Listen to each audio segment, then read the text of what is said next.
Hi, this is Chrissy from Hang to Dry Applique, and we are here today to bring you a tutorial on how to complete our new trim tree design just in time for Christmas. As you can see, it's made up of various sizes and types of trim that you can find at any craft or fabric store.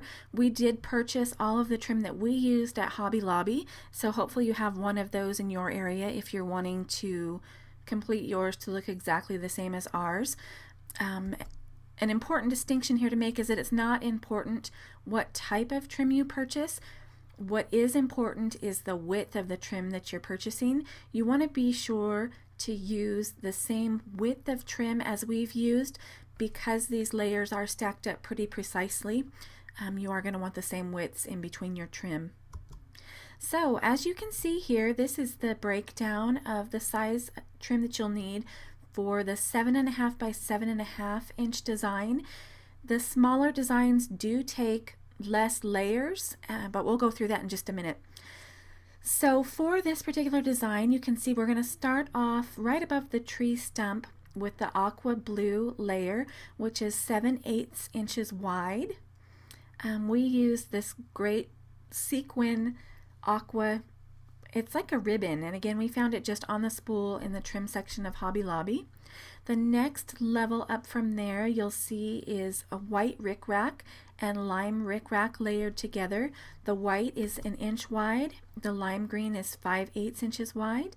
The next layer is that red gingham, and again it was some sort of a stretchy ribbon on the spool from Hobby Lobby. It's 5/8 inches wide. The layer up from that is the green sparkly ribbon. It's some type of velvet ribbon that was pretty neat, and that's also from Hobby Lobby. It's 3/4 inches wide. The next layer is the aqua rickrack layered over top of the red rickrack. The red is the jumbo rickrack. It's 1 inch wide, and the aqua is 5/8 inches wide. The next layer is that neat stretchy green ribbon again, and it is 1.5 inches wide. And then right above that, tucked just underneath it, there's a tiny little piece of white rickrack. You might choose to make yours a different color if you're using a white shirt. It was just what we had on hand, so what we used, and it's 5/8 inches wide. And then we did choose to top our tree off with one of Hobby Lobby's pre-made gingham bows that you can find. It's in the section where you can get the bits and pieces for the hair bows, and I think they also have some appliques that like you could sew down onto jackets or things like that in that same section. They just come in a little package and they're super useful, pre-made and ready to go. So again, we were able to get all of those at Hobby Lobby, and we hope that you can find those at yours. The very first step, and something that I want to talk about really quickly, the design is going to give you an outline for the overall shape of the tree. You can do one of two things. I like to have that because it helps me to kind of understand as it's going together the overall shape of the design. You can either skip that step, or you can see, as I've done here on our sample, we went ahead and used a white thread on a white shirt, and so it really doesn't show up whatsoever. But you can again choose to skip that step. If you're using a red shirt, you should use a really well coordinating red thread because you don't want to see that poking through your shirt. So the first step excuse me, is going to be the outline that I just talked about, and then it's also going to come through and give you a placement and tack down for the tree stump, which is finished off in a brown vintage stitch. The next step here that you're looking at is actually the placement stitch for the very first layer that we're working with, and that's that blue ribbon. You can see the tan placement stitch, which just shows us where that ribbon is going to be placed, and gives you a good idea overall of the size that you need to cut that.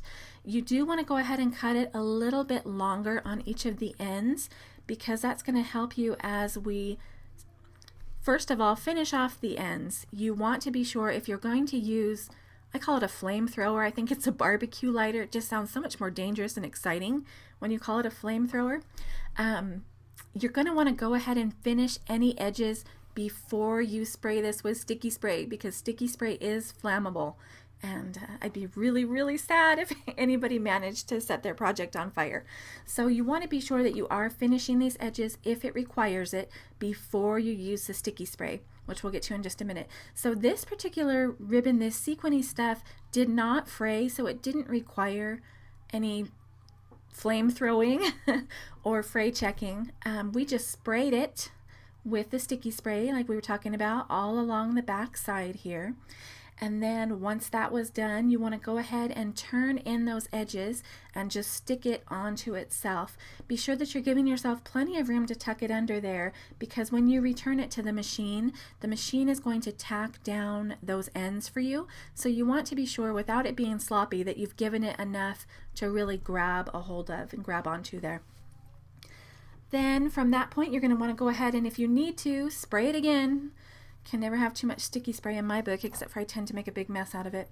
You want to go ahead and spray it again, and then be sure that you're layering it right over top of those placement stitches and that you've covered all of those up, because those are going to give you the exact line where your machine is going to come back through and tack down that piece of trim, just following along those lines.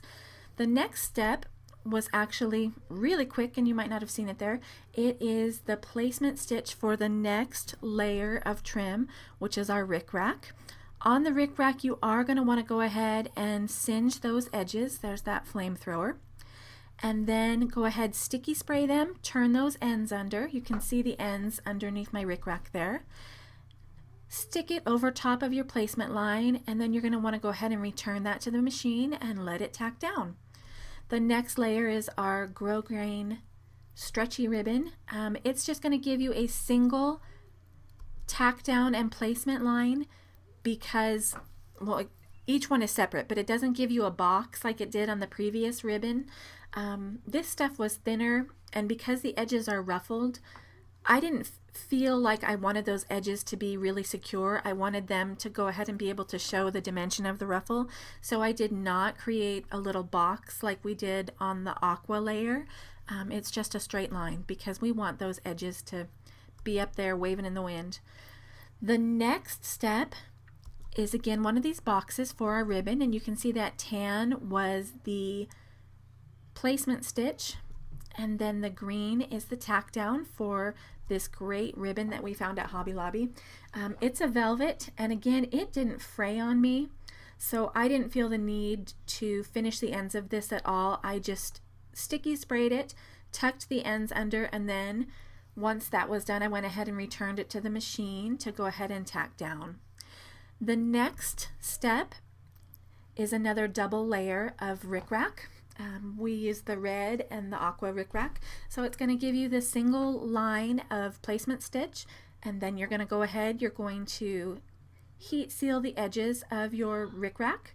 Then you're going to want to sticky spray them, turn them under, and go ahead and place them over top of that tack down line so that your machine can go back through and tack those down.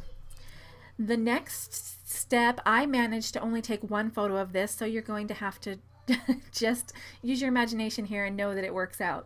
The next step is a placement and then tack down of the green gingham ruffled ribbon, and again, it's just that single line. You're going to get one single line of placement and one single line of tack down, and then your machine will go ahead and progress up to the very top where it gives you just a tiny little nub of a placement and tack down for a little section of we used white rickrack. And then once that's done, your machine will come back through and it's going to give you a vertical placement line for your bow, and then it's going to give you a little satin stitching to go ahead and tack that bow down. And then you can see that we went ahead and did that here in this step. You just lay it right over top of that little placement line. And that's pretty much it. It's really simple and really easy to complete your trim design. This was really fun. We really enjoyed doing this. It went pretty quick, which is something that I really appreciate during the holidays. The only difference that I wanted to mention to you between the 7.5-inch design that you saw us demonstrate here and the smaller designs is that you're losing a couple of the layers of trim. So on the 5x7 design, you're just losing the bottom aqua blue sequin layer. So you would just be skipping that step on that size design. On the 4x4 design, you are losing quite a few.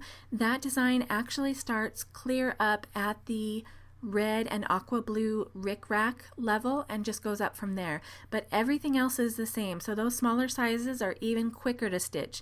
So if you need a last minute gift for taking over for a holiday party, you need a hostess gift, whip out that smaller hoop and put a 4x4-inch trim tree on a towel and take it over. It's quick, it's simple, and it's really, really cute. We hope you've enjoyed it, and feel free to share photos of your finished projects on our Facebook page at www.facebook.com/hang to dry applique. Thanks so much.